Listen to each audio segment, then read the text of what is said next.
शंकर पर जल चढ़ाने का जो भाव वर्णित किया जाता है कि हम शंकर को मंदिर में जाकर जल चढ़ाते हैं तो खड़े खड़े चढ़ाएं कि बैठकर चढ़ाएं। बहुत ध्यान देना साहब।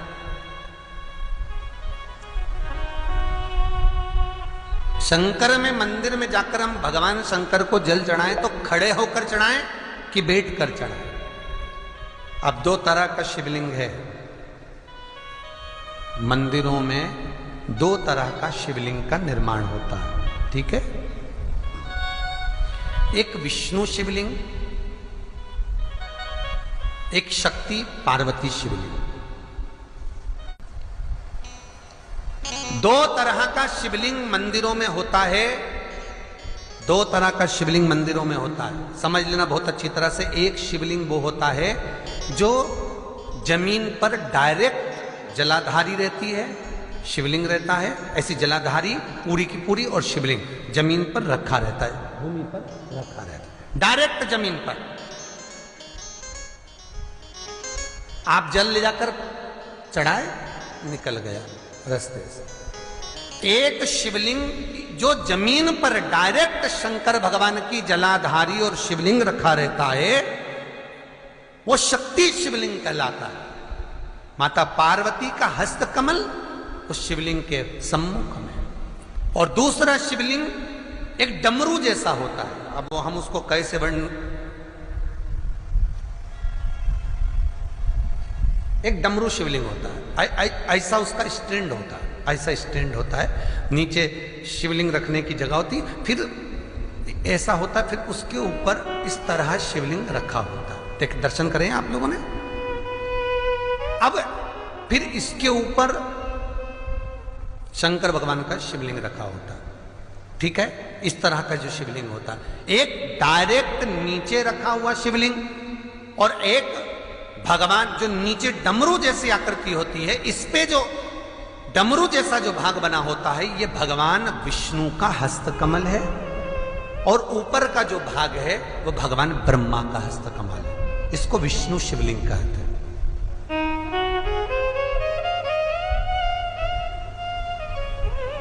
इसको हरीश्वर महादेव भी कहा जाता है। कौन सा महादेव कहते हैं? हरि सर्वेश्वर महादेव। हरीश्वर महादेव भी कहते हैं, हरि सर्वेश्वर भी कहते हैं। तो डमरू जैसा जो शिवलिंग का निर्माण हुआ है मंदिर में, अगर शिवलिंग ऊंचा है, शिवलिंग थोड़ी सी हाइट पर है, ऊंचाई पर है, और डमरू जैसा भाग फिर उसके ऊपर जलाधारी के बाद शिवलिंग निर्माण किया गया है, तो वो विष्णु शिवलिंग कहलाएगा, वो हरीश्वर शिवलिंग कहलाएगा, वो हरि वंश शिवलिंग कहलाएगा, हरीश्वर कहलाएगा। और जो डायरेक्ट सीधे जो रखा हुआ है, 12 ज्योतिर्लिंग के अगर आप दर्शन करेंगे तो कहीं पर भी आपको विष्णु शिवलिंग नहीं मिलेगा, केवल एक नागेश्वर को छोड़कर। कहां पर छोड़कर? जम के बोलिए, केवल एक नागेश्वर।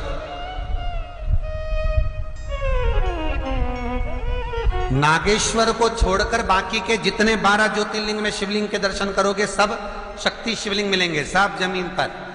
आप जितने भी देखेंगे, काशी का देखेंगे, महाकालेश्वर देखेंगे, तो डायरेक्ट जमीन पर जलाधारी बनी है महाकाल बाबा की, डायरेक्ट जमीन पर बनी है, कोई ऊंचाई नहीं है, डायरेक्ट जमीन पर फिर शिवलिंग है।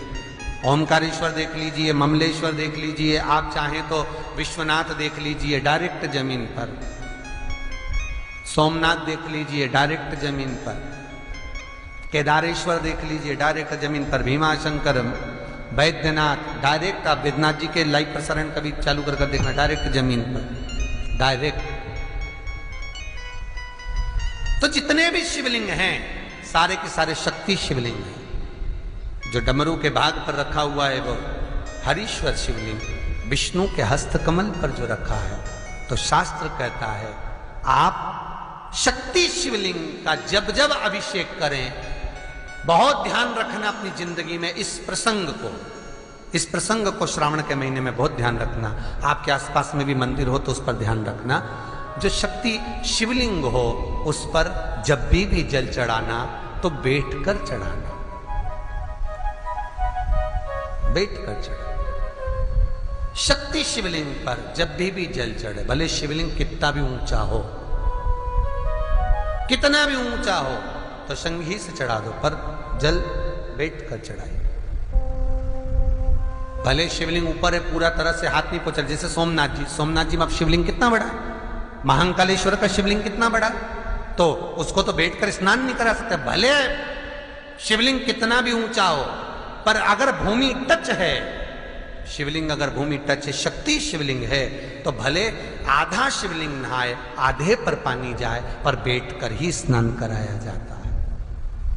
और महाराज यदि हरीश्वर शिवलिंग है, अर्थात भगवान विष्णु के हस्त कमल पर, ब्रह्मा के हस्त कमल पर यदि शिवलिंग है, तो वो शिवलिंग का जब भी स्नान कराएंगे, अभिषेक कराएंगे, पूजन कराएंगे, तो खड़े होकर ही करना है। और खड़े होने का भी तरीका होता है, दोनों चरण बराबर में रखकर कभी भी शंकर भगवान के शिवलिंग का स्नान नहीं कराया जाता।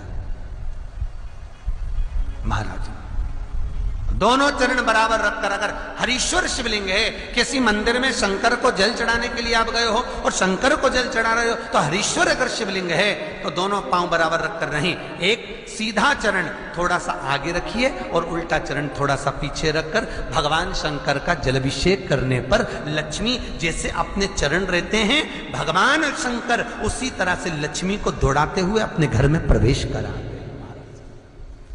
लक्ष्मी भागती हुई, अगर जो पुष्टि मार्ग से जुड़े होंगे, जो भगवान ठाकुर जी की से वल्लभ कुल बालकों से जिनका ब्रह्म संबंध हुआ है, ऐसे अगर जीव हैं, वैष्णव जीव हैं, तो वो दर्शन करते होंगे ठाकुर जी, यमुना जी और महाप्रभु जी का। तो कैसा दर्शन करेंगे? श्रीनाथ जी का दर्शन करेंगे तो दोनों पांव श्री जी बाबा के, मेरे ठाकुर जी के बराबर पर है, नाथ द्वारा वाले श्री जी बाबा के, गोवर्धन नाथ जी के दोनों पांव चरण बराबर। श्रीमद वल्लभाचार्य जी का दर्शन करेंगे तो दोनों चरण बराबर के फोटो में मिलेंगे। पर यमुना जी का अगर आप दर्शन करेंगे, पटरानी यमुना जी का जब दर्शन करेंगे, तो यमुना जी का चित्र का दर्शन करेंगे, तो यमुना हमेशा एक पांव यमुना जी का आगे मिलता है। क्यों? जो वैष्णव ठाकुर का दर्शन करे, श्रीमद वल्लभाचार्य जी के अनुसार भगवत चर्चा करे, उसके यहाँ यमुना भक्ति निरंतर प्रवेश करती जाए, इसलिए भागता हुआ चरण, दौड़ता।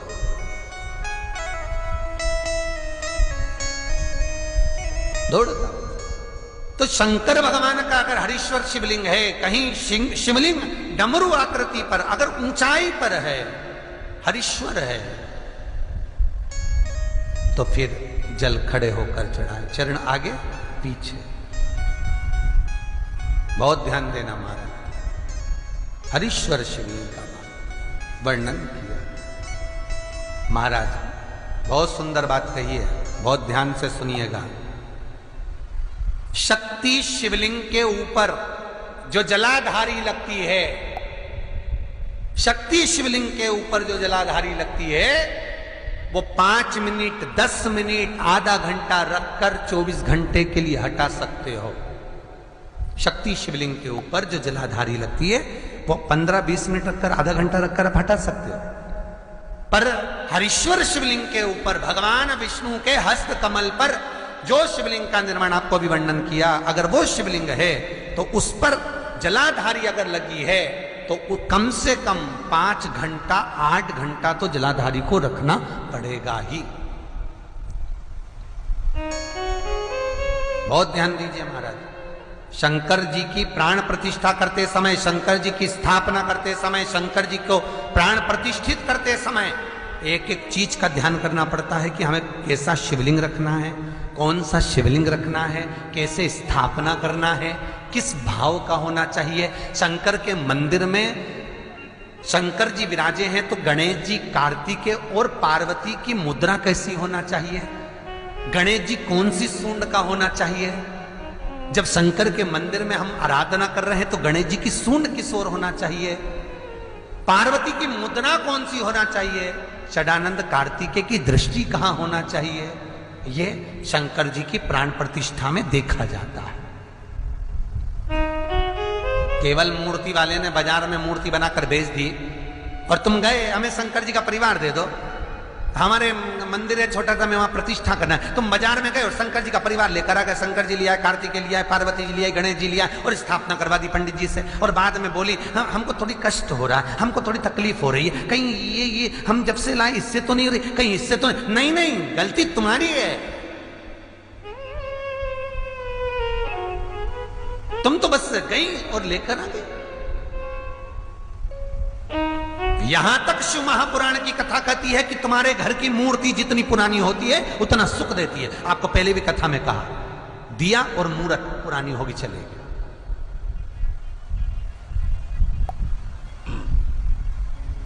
पुरानी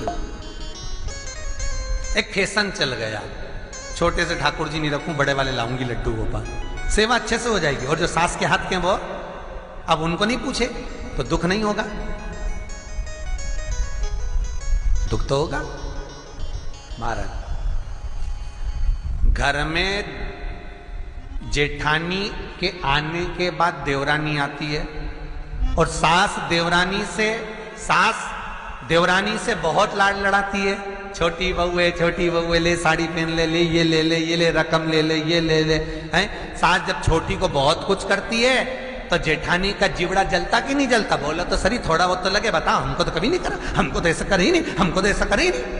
उसी तरह आप नए भगवान लेकर आ गई, नई ठाकुर जी लेकर आ गए और छोटे ठाकुर जी पहले के हैं। भगवान को लगता है बताओ नए से लाड लड़ा रही, उसको वस्त्र पहना रही, आभूषण पहना रही, मुझे आभूषण तक नहीं, वस्त्र नहीं, जैसे हैं वैसे लुढ़क जाते हैं, कौन पहनाए?